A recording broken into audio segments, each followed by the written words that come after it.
بہ کر حضرت شیخ الحدیث مفتی نذیر احمد قاسمی دامت برکاتہم العالیہ یم صدر مفتی شیخ الحدیث بانڈی پورہ تمن کرو درخواست.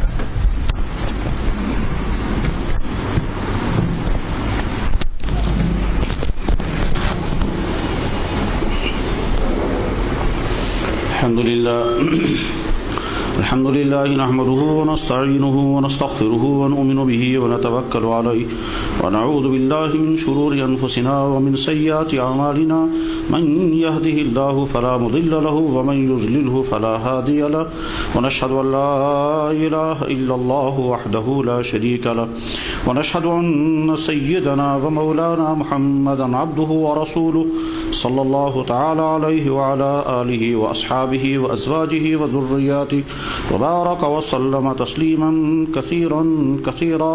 أما بعد فقد قال الله تبارك وتعالى في القرآن المجيد: يا أيها الذين آمنوا توبوا إلى الله توبة نصوحا.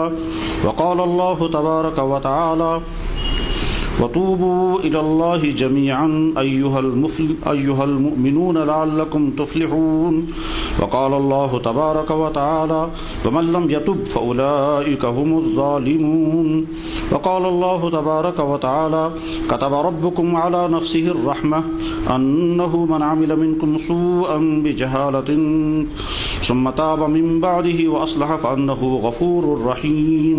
وقال النبي صلى الله عليه وسلم: كلكم خطاؤون وخير الخطائين التوابون. وقال النبي صلى الله عليه وسلم: التائب من الذنب كمن لا ذنب له، أو كما قال عليه الصلوات والتسليم. صدق الله مولانا العظيم وصدق رسوله النبي الكريم، ونحن على ذلك لمن الشاهدين والشاكرين، والحمد لله رب العالمين. سلام على خير الأنام وسيدي حبيب إله العالمين محمد بشير نذير هاشمي مكرم عطوف رؤوف من يسمى بأحمد. فيا رب صل وسلم دائما أبدا على حبيبك خير الخلق كلهم. محترم بزرگوں اور دوستو، یہ اس وقت مجلس توبہ منعقد کی گئی ہے. قرآن کریم میں اللہ جل شانہ ارشاد فرماتے ہیں: یا ایھا الذین آمنوا، اے ایمان والو، توبوا الی اللہ توبۃ نصوحا، سچی پکی صاف اور پختہ توبہ کرو. قرآن کریم میں اللہ تعالیٰ شانہ اس جگہ ارشاد فرماتے ہیں: اے ایمان والو، تم سب کے سب توبہ کرو. وتوبوا الی اللہ جمیعا، سارے کے سارے مل کر توبہ کرو. ایھا المؤمنون، اے ایمان والو. ایک جگہ ارشاد فرمایا چند گناہوں کو بیان کرنے کے بعد کہ فلاں گناہ مت کرنا، فلاں گناہ مت کرنا، اور جو لوگ ان گناہوں میں مبتلا ہیں ان کو توبہ کی تلقین کرنے کے بعد فرمایا: ومن لم یتب، جو توبہ کرنے کو تیار نہیں، فاولئک هم الظالمون، بڑے ظالم لوگ ہیں وہ. اور ایک جگہ جو اللہ جل شانہ نے اپنی رحمت کا اور توبہ کرنے کا عجیب انداز اختیار کیا، بہت ہی عجیب انداز. اللہ اکبر، اللہ اکبر. اللہ تعالیٰ فرماتے ہیں: کتب ربکم، تمہارے رب نے اپنے اوپر لازم کر دیا ہے، تمہارے رب نے اپنے اوپر لکھ دیا ہے، تمہارے رب نے اپنے آپ پر آرڈر نافذ کیا ہے. کتب ربکم، تمہارے رب نے لکھا ہے، علی نفسہ، اپنی ذات پر. کتب، لکھا، آرڈر کیا، حکم جاری کیا، علی نفسہ، اپنی ذات پر. کتب ربکم علی نفسہ، کیا؟ رحم کرنا، اپنے آپ پر لازم کر دیا رحم کرنا. کتب ربکم علی نفسہ الرحمہ، کن پر؟ کتب ربکم علی نفسہ الرحمہ انہ من عمل منکم سوءا بجہالۃ، جن انسانوں نے ناواقفیت سے، غفلت سے، جہالت سے، نفس کے بھڑکانے سے، شیطان کے بہکانے سے طرح طرح کے گناہ کیے ہوں. انہ من عمل منکم سوءا بجہالۃ، جہالت کی وجہ سے گناہ کر گئے ہوں. ثم تاب، پھر وہ توبہ کر لیں، وہ اصلح، اور اپنے آپ کو درست کر لیں. تو اللہ تعالیٰ فرماتے ہیں میں نے اپنے اوپر لازم کیا ہے ان پر تو رحم کرنا جن کی حالت یہ ہو کہ نمبر 1 غلطیوں سے توبہ ہو گئی، غلطیوں سے گناہ ہو گئے، جہالت کی بنا پر گناہ ہو گئے، پھر اس کے بعد انہوں نے توبہ کر لی، وہ اصلح، اور اپنے آپ کو درست کر لیا. کتب ربکم علی نفسہ الرحمہ انہ من عمل منکم سوءا بجہالۃ ثم تاب من بعد واصلح فانہ غفور رحیم. اللہ معاف کرنے کے لیے تیار ہے. اللہ جل شانہ نے قرآن کریم میں ارشاد فرمایا، اے ایمان والو، تم نے کتنے ہی زیادہ گناہ کیے ہوں لیکن اللہ کی رحمت سے مایوس مت ہونا. ان اللہ یغفر الذنوب جميعا، اللہ جل شانہ تمہارے تمام گناہ معاف کرنے کو تیار. قرآن کریم میں اللہ جل شانہ نے ارشاد فرمایا، الا من تاب وآمن، مگر وہ لوگ جو توبہ کریں اور ایمان کو پختہ بنائیں، وعمل صالحا، اور نیک کام کریں، تو فاولئک یبدل اللہ سیئاتہم حسنات، اللہ ان کے گناہوں کو معاف کرتا ہے. اتنا ہی نہیں بلکہ جو گناہ ہوں گے ان گناہوں کے بدلے میں نیکیاں لکھ دیتا ہے. اتنی اچھی توبہ بھی ہوتی ہے. فرمایا جناب رسول اکرم صلی اللہ علیہ وسلم نے، انسان سارے کے سارے خطاؤں میں ڈوبے ہوئے ہیں، مگر خطا کاروں میں بہترین خطا کار وہ ہیں جو توبہ بھی کر لیں.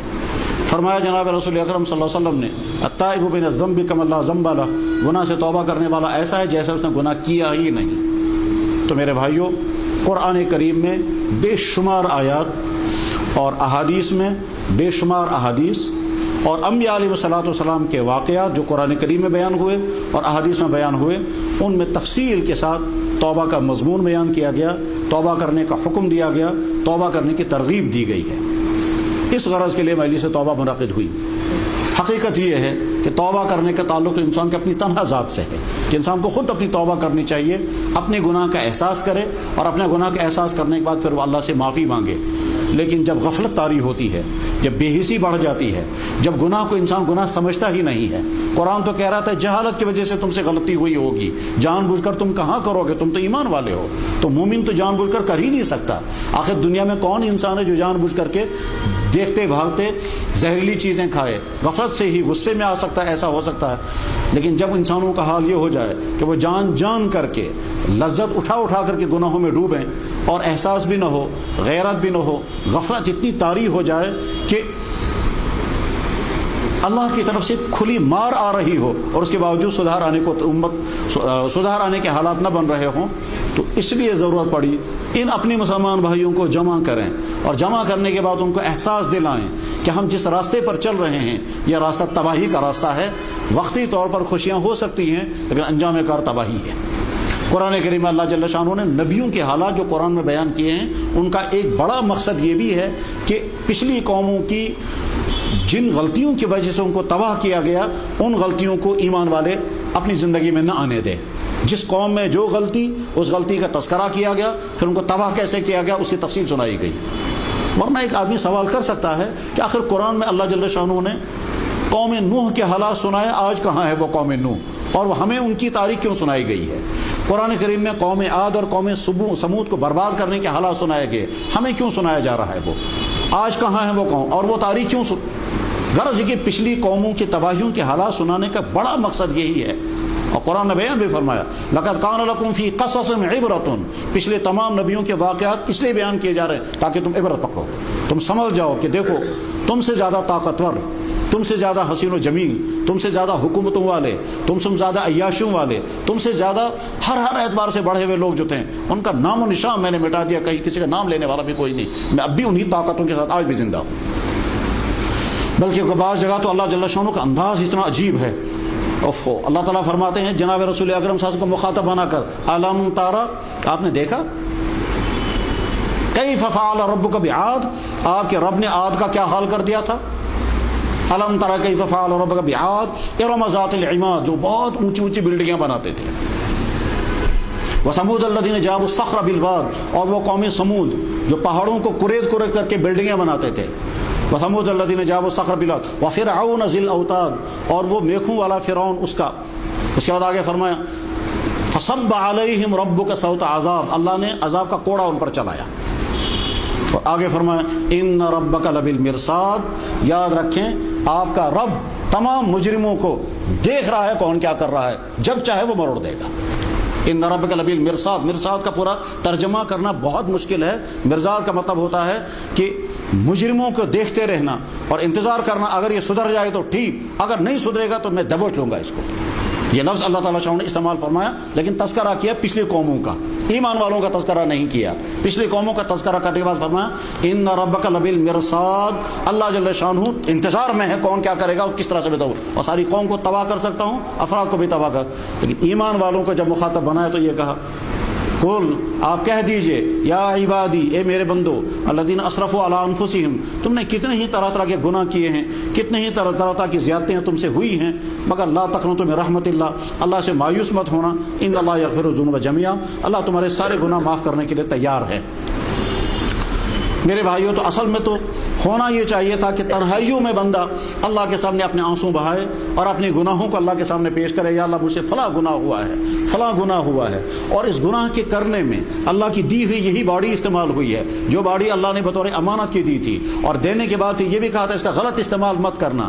اللہ کی زمین پر رہ کر اللہ کی نعمتیں استعمال کر کے اللہ کی اسی خوبصورت جسم کو اللہ کے نافرمانیوں میں استعمال، اور پھر بھی اللہ تعالیٰ شان انتظار کرتے ہیں کہ نہیں فوراً میں عذاب نہیں بھیجوں گا، میں دیکھتا رہوں گا، شاید یہ صبح نہیں تو شام کو سدھر جائیں گے، آج نہیں تو کل سدھر جائیں گے، آج نہیں تو اگلے ہفتے سدھر جائیں گے، جوانی گزر رہی ہے، اگلی بڑھاپے میں سدھر جائیں گے. لیکن جب صورتحال نہ بدلتی ہو تو پھر اللہ جل شانہ تھوڑا سا جھٹکا دیتے ہیں، اور وہ جھٹکا دینے کے لیے اپنی مخلوق کو استعمال کرتے ہیں. کون سی مخلوق کو؟ اسی مخلوق کو جس مخلوق کو اللہ تعالیٰ استعمال کرتے ہیں انسانوں کی زندگی آگے چلانے کے لیے.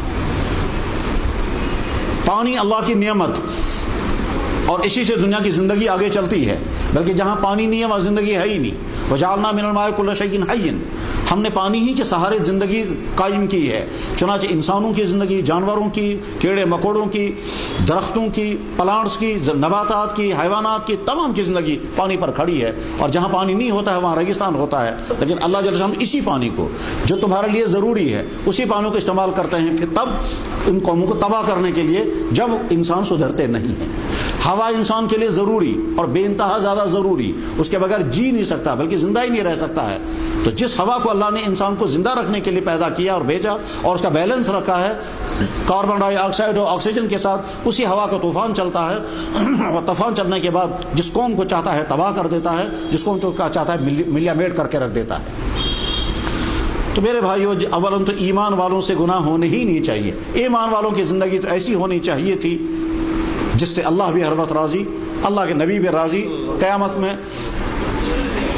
میں اس حال میں پہنچنے کے تیار ہونا چاہیے کہ مجھے انعام ہی انعام لینا ہے. لیکن جب ایمان والے اپنی ایمانی ڈگر سے ہٹ کر کے گناہوں میں ڈوبنے لگتے ہیں تو پہلا سٹیج آتا ہے گناہ کرتے ہیں اور ساتھ میں افسوس ہوتا ہے، گناہ کرتے ہیں اور ساتھ میں افسوس ہوتا ہے. اس افسوس کی کیفیت پر توبہ کی کرنے کی توفیق مل سکتی ہے. لیکن اگلا مرحلہ ایک ایسا بھی آتا ہے کہ انسان گناہوں میں ڈوبتا ہے اور افسوس بھی نہیں ہوتا. پھر آگے چل کر کے صورتحال یہ بنتی ہے کہ گناہ کا عادی ہو جاتا ہے اور اس کا دل نیکی قبول کرنے کو تیار ہی نہیں ہوتا ہے. نماز پڑھنے کے لیے انسان آمادہ نہیں ہوگا، ہاں کھیل تماشے کے لیے ساری رات جاگنے کو تیار ہوگا، ہر خرافات کے کام کے لیے فرصت ہی فرصت ہے. لیکن جب نیک کام کا مسئلہ آئے گا کہتا ہے فرصت کہاں، آج تو سارے انسان بزی ہے. تو اپنے آپ کو بزی بلکہ نوبت یہاں تک آتی ہے کہ انسان کا نفس، وہ ایمان والا نفس گناہوں کا اتنا عادی ہو جاتا ہے کہ گناہ کرتے ہوئے اس کو لذت آتی ہے اور نیکی کرتے ہوئے اس کا دل اکتانے لگتا ہے، گھبرانے لگتا ہے. وہ کھیل تماشے کے میدان میں ساری رات بیٹھنے کے لیے تیار اور مسجد میں آتے ہوئے گھبرا جاتا ہے، اور مسجد میں اگر بیٹھتا ہے تو اس کو الجھن ہوتی ہے.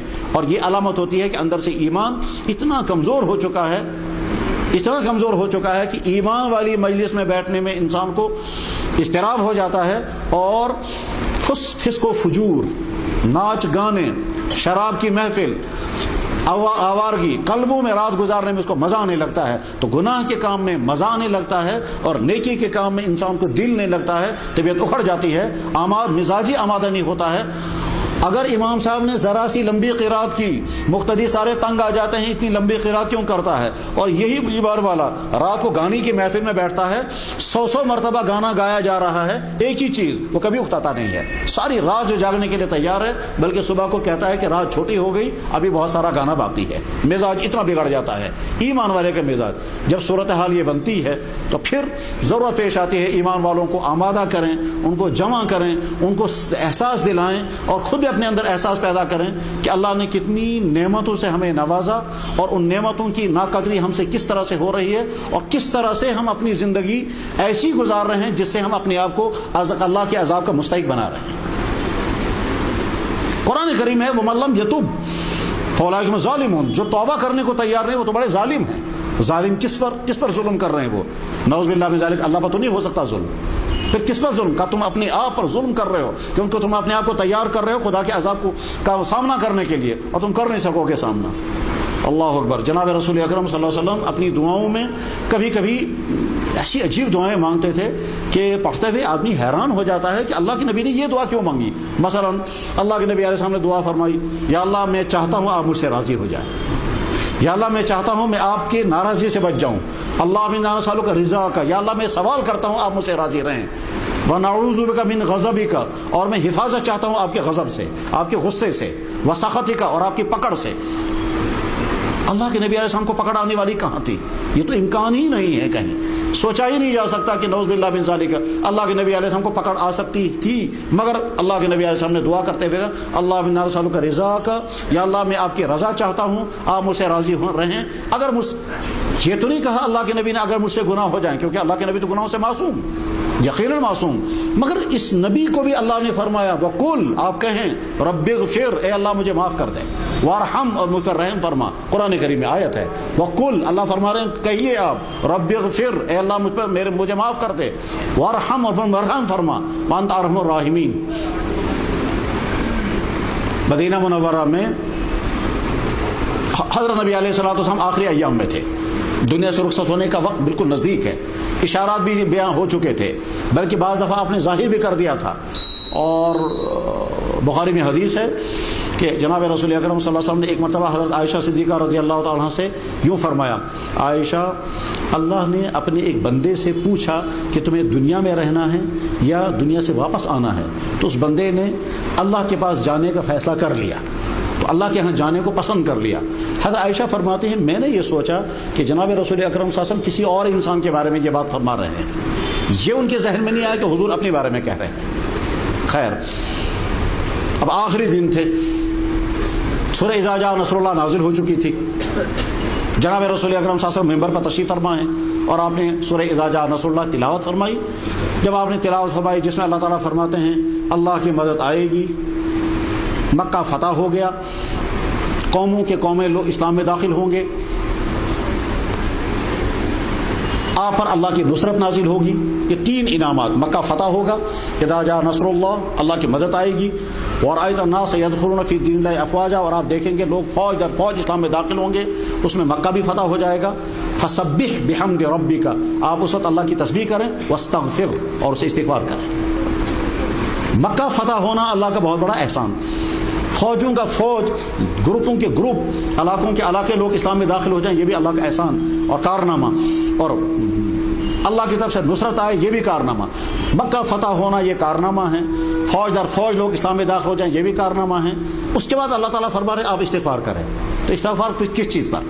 بہرحال جب جناب رسول اکرم صلی اللہ علیہ وسلم نے یہ تلاوت فرمائی، حضرت ابوبکر صدیق رضی اللہ عنہ تشریف فرما تھے تو وہ رونے لگ گئے۔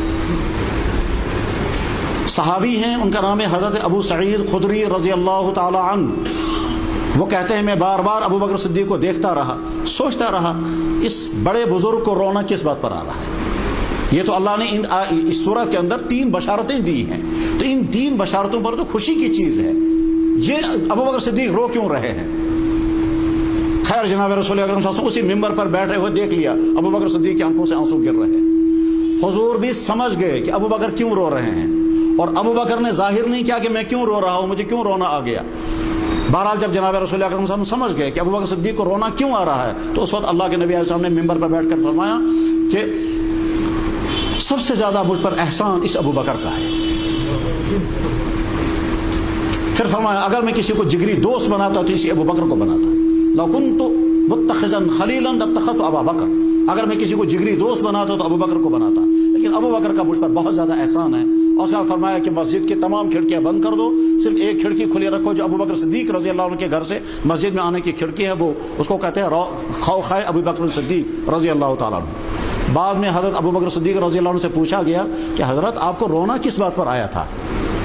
کیا اس بات پر رونا آیا تھا کہ اللہ تعالیٰ نے اپنی نبی سے کہا استغفار کریں؟ انہوں نے کہا نہیں، اس پر کیوں رونا آئے گا مجھے کہ اللہ نے اپنی نبی سے فرمایا استغفار کریں، پھر کیوں رونا آیا تھا؟ کہا اس لیے رونا آ گیا، اس آیت کے ذریعے سے میں سمجھ گیا کہ حضور دنیا سے رخصت ہونے والے،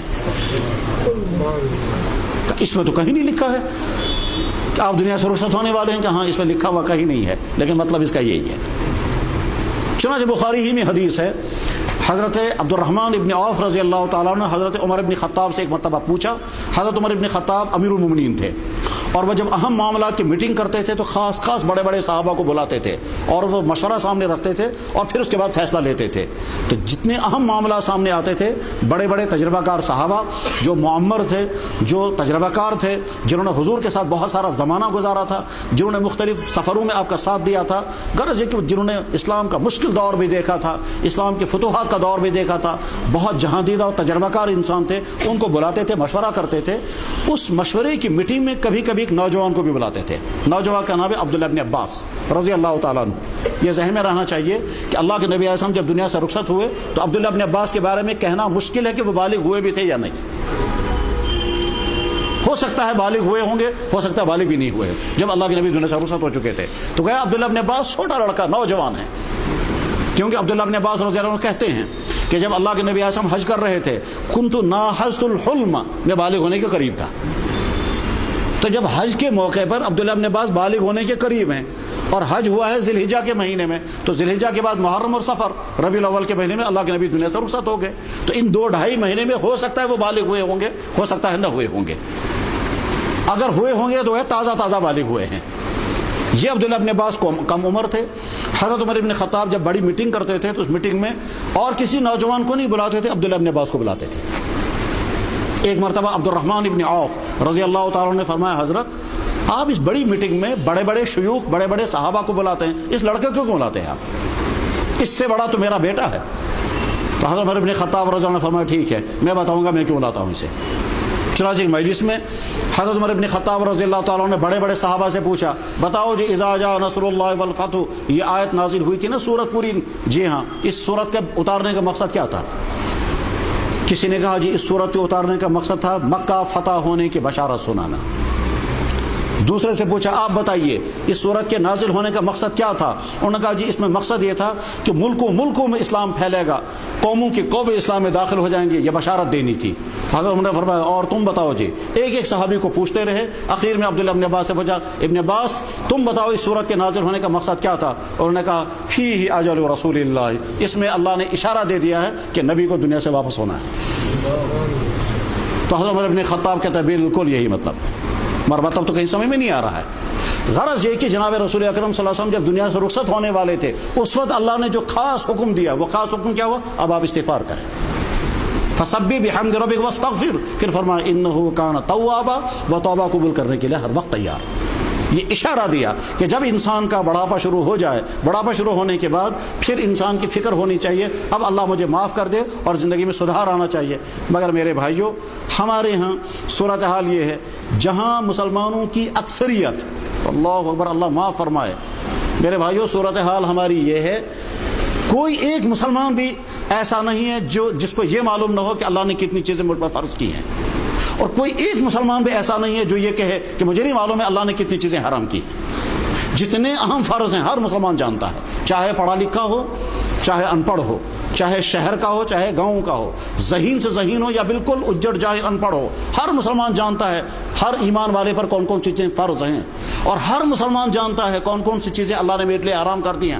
ہاں کوئی باریک قسم کی چیزیں ہو سکتی ہیں جس کے بارے میں ایک عام مسلمان نہ جانتا ہوگا یہ چیز حرام ہے، لیکن جتنی اہم حرام چیزیں ہیں ہر مسلمان جانتا ہے، اور جتنے فرض اللہ نے لازم کیے ہیں ہر مسلمان جانتا ہے۔ مسلمان پر ایمان نماز پڑھنا فرض ہے، مرد ہو یا عورت، ہر مسلمان پر جانتا ہے کہ مرد ہو یا عورت روزہ رکھنا لازم، ہر مسلمان جانتا ہے کہ جو مالدار ہیں ان کو زکوٰۃ دینا لازم، مرد ہو یا عورت، ہر مسلمان جانتا ہے مالداروں کو حج کرنا لازم، ہر مسلمان جانتا ہے قرآن اللہ کی کتاب ہے اور قرآن کا ہمارے ذمہ حق ہے کہ ہم اس کو پڑھیں، ہم اس کو سمجھیں، اس پر عمل کریں، اس کی تشریح کریں، اس کو دنیا کی قوموں تک پہنچائیں۔ ہر مسلمان یہ جانتا ہے۔ ہر مسلمان جانتا ہے شرک حرام ہے، ماں باپ کی نافرمانی حرام ہے، شراب پینا حرام ہے، زناکاری حرام ہے، سود کھانا حرام ہے، رشوت کھانا حرام ہے، کام چوری حرام ہے، فضول خرچی حرام ہے، جادو کرنا حرام ہے، میاں بیوی آپس میں ایک دوسرے کو ستائیں یہ حرام ہے، والدین کے ظلم کریں وہ حرام ہے، وراثت دوسروں کی دوائیں حرام ہیں۔ جتنے اہم ترین حرام کام ہے وہ ہر مسلمان جانتا ہے۔ غیبت کرنا حرام، ہر مسلمان جانتا ہے گالی دینا حرام، ہر مسلمان جانتا ہے مذاق اڑانا حرام۔ سارے حرام، اس کے باوجود امت کی اکثریت نہ فرض ادا کرنے کو تیار ہے نہ حرام سے بچنے کو تیار ہے۔ حدیثوں میں آتا ہے قیامت کے دن اللہ جل شانہ جناب رسول اکرم صلی اللہ علیہ وسلم نے ارشاد فرمایا کہ بندہ قیامت کے دن اپنی قدم سے ہٹ نہیں سکے گا، 1 انچ دائیں بائیں جا نہیں سکے گا، پہلے 5 باتوں کا جواب دینا پڑے گا۔ ان 5 باتوں میں سے ایک جواب، پہلا سوال ہوگا جوانی کیسے گزاری تھی۔ جب ہم آج کے جوانوں پر میٹر لگا کے دیکھتے ہیں، اکثر نوجوانوں کی زندگی اللہ کو ناراض کرنے والے اعمال میں گزر رہی ہے۔ دوسرا سوال ہوگا جتنی باتیں تمہیں معلوم تھی اس پر عمل کیا یا نہیں۔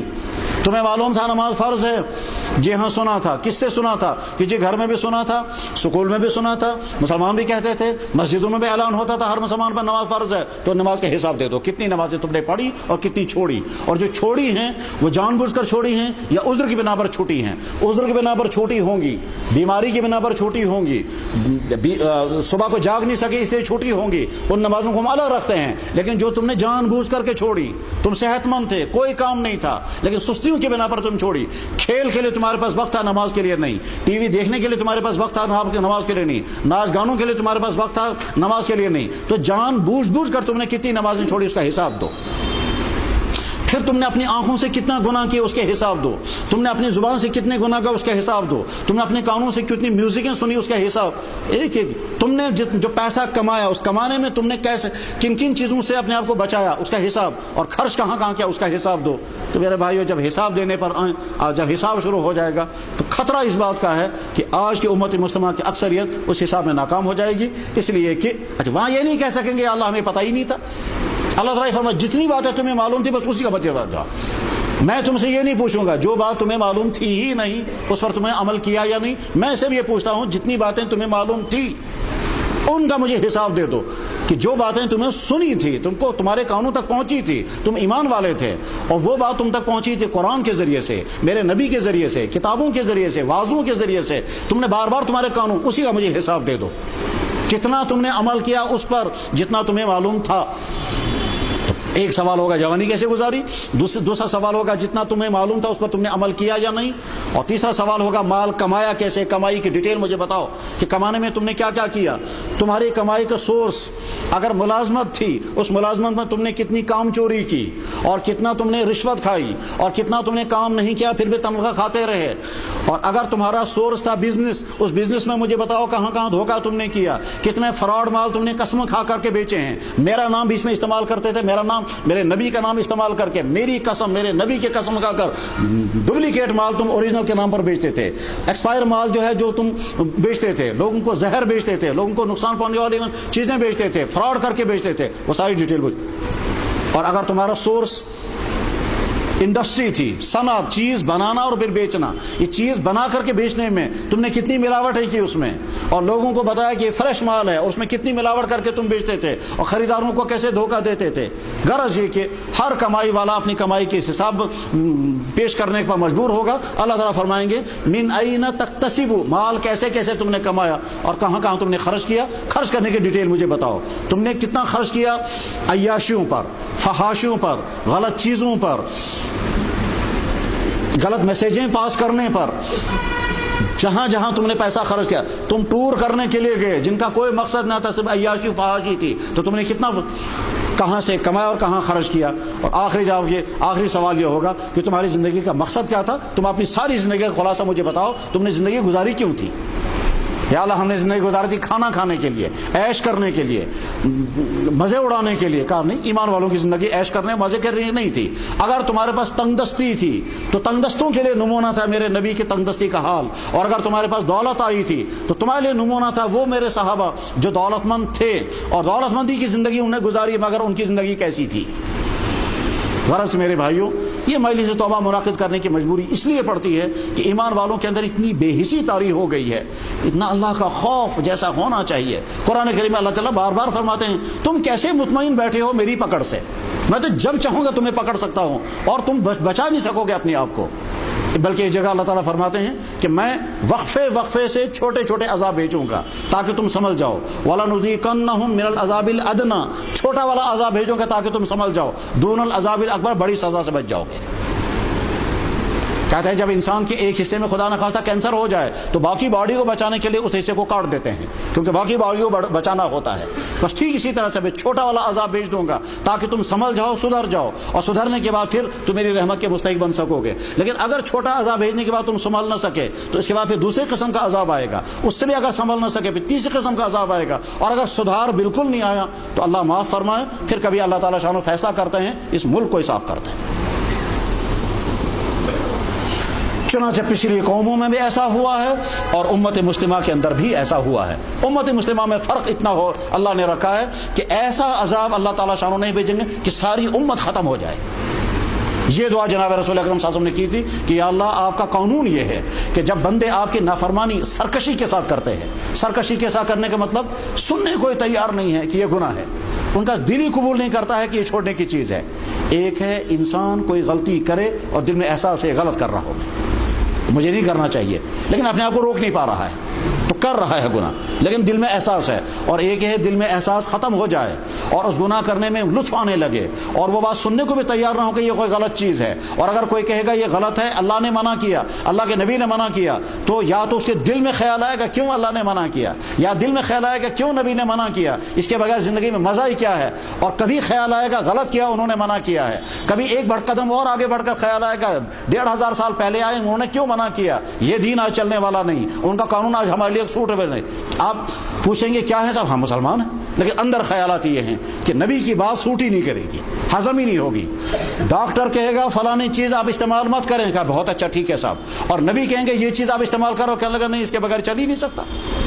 جب نوبت یہاں تک آتی ہے جو کام اللہ کے نبی کہیں کرو وہ کرنے کو مسلمان تیار نہیں، اور جس کام سے کہیں گے بچو، کہیں گے صاحب اس کے بغیر تو زندگی چل ہی نہیں سکتی، یہ تو لازم ہے، امورہ کا چلے، تو امورہ کا چل جب صورتحال یہ ہو، جب عورتیں بے پردگی کو فخر کی چیز سمجھنے لگیں اور اللہ ناراض ہو رہے ہیں میں تمہارے اس فیشنوں سے، تمہارے میک اپوں سے، تمہارے بے پردہ پھرنے سے مجھے غصہ آ رہا ہے، میں کچھ بھی کر سکتا ہوں، اور کہ نہیں صاحب مجھے آپ کے غصے کی کوئی پرواہ نہیں، مجھے تو میک اپ کر کے زیادہ سے زیادہ خوبصورت بن کر کے زیادہ پرکشش بن کر کے سامنے آنا ہے، اور اسی میں میری ترقی ہے۔ تو جو اللہ کو ناراض کرنے والے کام میں سمجھے اسی میں میری ترقی ہے، اسی میں میری خوشیاں ہیں۔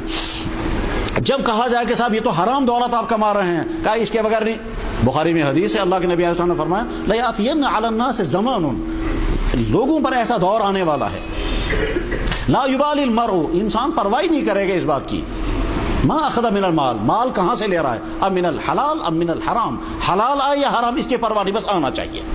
چنانچہ ایسے ایسے سکنڈل، ایسے ایسے دھوکے، الامار الحفیظ، الامار الحفیظ، رحم بھی نہیں آتا ہے انسان کو حرام مال کھینچتے ہوئے۔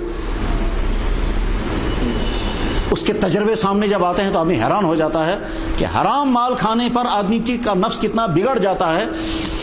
نرسنگ ہوم میں ایک شخص پاؤں پکڑ کر کے کہہ رہا ہے کہ میرے پاس اور پیسہ نہیں ہے، میں نہیں دے سکتا پیسہ۔ اس نے کہا ٹھیک ہے یہ جو دوسا تو نے پہنا ہے یہی دوسا دے دو، مگر اس کے بغیر، اور اللہ ایک بیمار ہے وہ ٹھیک معمولی بیماری کا شکار ہے، مگر ڈاکٹر اسے زبردستی کہتا ہے اتنے سارے ٹیسٹ کر کے لاؤ، اس کو اس سے غرض نہیں کہ اس کی بیماری میں ٹیسٹوں کی ضرورت ہے، اس کو اس سے غرض ہے کہ یہ سارے ٹیسٹ جب کرے گا تو مجھے کمیشن ملے گا، تو اپنے کمیشن کے لیے وہ اتنے سارے ٹیسٹ کرا رہا ہے۔ حرام کمائی کا ایسا جال پھیلا ہوا ہے کہ لگتا ہے جناب رسول اکرم صلی اللہ علیہ وسلم نے وہ بات جو ارشاد فرمائی تھی وہ پوری طرح سے ہمارے دور میں پوری ہو رہی ہے۔ حالانکہ کبھی کبھی ایسے لوگ بھی سامنے آتے ہیں کہ جن کے حرام سے بچنے کے واقعات سن کر کے آدمی حیران ہوتا ہے، ایسے بھی ہیں لوگ حرام سے بچنے والے کہ شک والی چیز سے بھی اپنے آپ کو بچاتے ہیں، فاقہ رکھنے کے لیے دینے کے لیے تیار ہیں، مگر شک والی چیز کھانے کو تیار نہیں ہوتے، ایسے بھی لوگ ہوتے ہیں۔ لیکن اللہ تعالیٰ شانوں کی طرف سے فیصلے ہوتے ہیں اکثریت کی بنیاد پر۔ اگر بہت تھوڑے لوگ بچ رہے ہوں اور اکثر لوگ جو ہیں وہ بچنے کو تیار نہ ہوں تو پھر اللہ جل شانہ انتظار کرتے ہیں، اور اگر سدھار آتا ہے تو ٹھیک، اور اگر سدھار نہیں آتا ہے تو پھر مشکل فیصلہ اللہ تعالیٰ شانہ لیتے ہیں، اور وہ مشکل فیصلہ اللہ کو خوشی سے نہیں لیتے۔ کیوں؟ اللہ تعالیٰ شانہ کو کوئی شوق نہیں ہے کہ اپنے پیدا کیے ہوئے بندوں کو تباہ کر دیں، اپنی پیدا کی ہوئی مخلوق کو تباہ کر دیں، لیکن انسانوں کے جرائم کی بنا پر اللہ کا غضب، اللہ کا جلال اتنا حرکت میں آ جاتا ہے تو پھر معصوم جانوروں کو بھی نہیں چھوڑتا۔ قرآن کریم میں وَلَوْ يَأْخُذُ اللَّهُ النَّاسَ بِمَا كَسَبُوا، اگر اللہ تعالیٰ شانہ تمہارے بدعمالیوں پر تمہاری پکڑ کرنے پر آئے، تمہارے برے کاموں پر تم کو سزا دینے پر آئے، مَا تَرَكَ عَلَىٰ ظَهْرِهَا مِن دَابَّةٍ، زمین پر کیڑے مکوڑے بھی باقی نہیں چھوڑوں گا۔ چاچے جب سیلاب آیا تھا کیسے جانور بھی پانی کے اندر بہہ رہے تھے، گائے جو ہے وہ کھمبے پر لٹکی ہوئی پڑی تھی، کتے جو ہیں وہ مرے ہوئے پڑے تھے، کیڑے مکوڑے ختم ہو گئے۔ غرض یہ کہ انسانوں کی بدعمالیوں پر اللہ کی طرف سے عذاب آتا ہے تو پھر جانور بھی باقی نہیں بچتے۔ ابھی کچھ دنوں پہلے ایک ملک میں زلزلہ آیا، کچھ لوگوں نے اس کو ایک اینگل سے لیا، کچھ لوگوں نے اس کو دوسرے اینگل سے لیا، لیکن جن جن جگہوں پر زلزلے تباہی آئی ہے معلوم وہاں کیا کیا تھا؟ سب سے زیادہ شراب نوشی اور بدکاریاں ہوتی تھی وہاں۔ تو جن جن علاقوں میں زلزلہ تباہی مچی ہے انہوں علاقوں میں بدکاری دو جرم، شراب نوشی، اور دنیا بھر کے لوگ شراب پینے کے لیے وہاں آتے، دنیا بھر کے لوگ بدکاریوں کے لیے وہاں آتے، اور باقاعدہ کھلم کھلا اڈے لگے ہوئے تھے۔ تو اللہ تعالیٰ نے ایک ہی جھٹکا دے دیا فی الحال، اور کہنے لگے صاحب پہلے 100 آدمی مرے ہیں، پھر اگلے دن نہیں 1000 مرے ہیں، پھر اگلے دن کہنے 4000 مرے ہیں، پھر اگلے دن اور تعداد بڑھتی گئی۔ میرے بھائیو یہ اللہ جل قرآن حدیث میں ہے، اللہ کے نبی علیہ السلام نے فرمایا کہ اللہ تعالیٰ زلزلوں سے اب بندوں کو ہلائے گا۔ لوگ ڈھونڈتے رہیں گے زلزلے کیوں آتے ہیں، کچھ پڑھیں گے جغرافیہ، کچھ پڑھیں گے زمین کے اندر کے حالات، کچھ پڑھنے لگیں گے آسٹرونومیاں، اور پس پردہ جو ہے وہ اللہ کا فیصلہ ہوتا ہے۔ کیوں؟ اللہ کا قانون یہ ہے کہ جن چیزوں سے زندگی آگے چلتی ہے انہی چیزوں کا اللہ تعالیٰ استعمال کرتے ہیں انسانوں کو تباہ کرنے کے لیے۔ قرآن کریم میں ہے قل هو القادر، آپ کہہ دیجئے اللہ تعالیٰ کو پوری قدرت حاصل ہے، ان یبعث علیکم عذابا من فوقکم، اوپر سے عذاب اتارے گا، او من تحت ارجلکم، یہ زمین کے نیچے سے زمین پھٹی اور انسان دس گئے۔ چنانچہ جہاں یہ زلزلہ آیا تھا وہاں ایک اڈا جہاں یہ بدکاریاں چل رہی تھی وہاں زمین پھٹی اور سارے اندر چلے گئے۔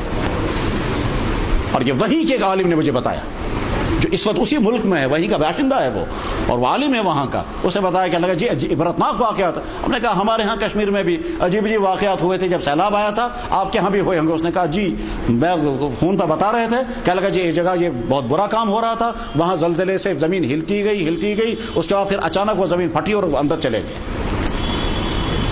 میرے بھائیو اللہ جل شانہ بار بار دکھاتے ہیں کہ میں اپنی قدرتوں کو مظاہرہ کرا دیتا ہوں، میں جب چاہوں وہ جو چاہے کر سکتا ہوں۔ جن چیزوں کو تم سہارا سمجھتے ہو بچنے کا، انہی چیزوں کے ذریعے سے میں تمہیں تباہ کر سکتا ہوں۔ تم سیلاب سے بچنے کے لیے پہاڑوں پر چڑھو گے، ٹھیک ہے پہاڑوں پر چڑھو گے، نوح علیہ السلام کا بیٹا بھی چڑھا تھا پہاڑ پر اپنی جان بچانے کے لیے، کیا وہ بچ سکا؟ پھر تم چڑھو گے پہاڑوں پر، قوم سمود بھی پہاڑوں پر چڑھ کر کے مکانوں کے اندر چھپ کر کے جان بچانا چاہتی تھی، تو کیا وہ بچ سکے؟ تم سوچا کہ ہم طاقت، کہتے ہیں صاحب ہم ایسے مکانات بنائیں گے جو زلزلہ پروف مکان ہوں گے، نادانیاں ہیں انسانوں کی، اللہ کی طاقت کے مقابلے میں تمہاری ٹیکنالوجی چلے گی۔ دنیا میں سب سے زیادہ ٹیکنالوجی کہاں؟ جاپان میں۔ پھر جب وہاں سونامی آئی تھی تو ان کی ٹیکنالوجی وہیں کی وہیں رہ گئی۔ اللہ کی طاقت کے سامنے ٹیکنالوجیاں اور سائنس اور فوجیں اور حکومتیں کچھ نہیں ہیں، یہ تو بالکل ایسے ہیں ایسے۔ قرآن میں بیان بھی فرمایا گیا اس کو مثال دے کر کے کہ دیکھو تم اپنے ہاں سب سے کمزور چیز کس کو سمجھتے ہو؟ ہم کس کو سمجھیں گے؟ درخت؟ کہ نہیں، درخت تو بہت مضبوط ہوتا ہے۔ پتھر کی؟ تمہارے یہاں سب سے کمزور ترین چیز ہوتی ہے مکڑی کا جالا۔ قرآن کریم میں ہے سورہ عنکبوت، مکڑی کے جالے کا سورت ہی نام رکھی اس کا عنکبوت۔ اللہ جل شانہ کبھی صورتوں کا نام ان جانوروں پر رکھتے ہیں جو جانور بڑی عبرت کی چیز اپنے لیے اندر ہوتی ہے، مثلا سورہ نمل، سورہ ری، سورہ بقرہ، سورہ گائے، اسی طرح سے سورہ عنکبوت۔ مکڑی جب جالا بناتی ہے تو اس کو فخر ہوتا ہے کتنا مضبوط ہے میرا جالا۔ پھر بارش گرتی ہے، بارش تیز گرتی ہے لیکن اس کے باوجود اس کا جالا نہیں ٹوٹتا، وہ کہتا دیکھا کتنا مضبوط ہے میرا جالا۔ اس کے بعد تیز ہوائیں چلتی ہیں لیکن اس کا جالا ٹوٹتا نہیں ہے، کیونکہ وہ جالا ہوتا ہے جالی جیسا، اور ہوا کراس کر جاتی ہے وہ جالا ٹوٹتا نہیں ہے، تو خوش ہوتا ہے میرا جالا ٹوٹنے والا نہیں۔ تیز ہوائیں، طوفانی ہوائیں چلی، میرے جالے کو گرا نہ سکی، طوفانی بارشیں آتی رہی، میرے جالے کو گرا نہ سکی۔ اس کے بعد پھر کبھی ایسا ہوتا ہے درخت کے ساتھ جالا لگا ہوا ہے، اوپر سے پتے گرتے ہیں، اور وہ پتے گرتے ہیں لیکن جالا پھر بھی نہیں ٹوٹتا ہے، تو مکڑی فخر کے ساتھ کہتی ہے پتوں کے پتے گرتے رہے مگر میرا جالا بالکل نہیں ٹوٹا۔ کبھی ایسا ہوتا ہے اوپر کوئی جانور گھونسلہ بناتا ہے اور اس میں انڈے ہوتے ہیں، پھر جب انڈوں سے چوزے نکلتے ہیں تو وہ پرندہ اس انڈے کو توڑ کر کے اس کا چھلکا نیچے پھینک دیتا ہے، وہ جالے پر آ کر کے وہ چھلکا ڈوب جاتا ہے، تو مکڑی فخر کے ساتھ کہتی ہے چھلکے بھی گرے مگر میرا جالا ٹوٹ نہیں سکا۔ تو کہتی ہے اس دنیا میں سب سے طاقتور ترین چیز میرا جالا ہے، جو بارش سے بھی نہ گرا، طوفان سے بھی نہیں گرا، پتوں سے بھی نہیں گرا، چھلکوں سے بھی نہیں گرا، اس کے بعد ایک آدمی آتا ہے، چھوٹا بچہ ہو، وہ تنکے سے مار دیتا ہے، وہ سارا جالا ختم ہو جاتا ہے۔ اللہ تعالیٰ فرماتے ہیں تمہاری ساری طاقتیں ایسی میرے سامنے جیسے مکڑی کا جالا۔ تم اپنے آپ کو بچانے کی کوشش کرو گے، تمہاری ساری تدبیریں ایسی ہیں جیسے مکڑی کا جالا۔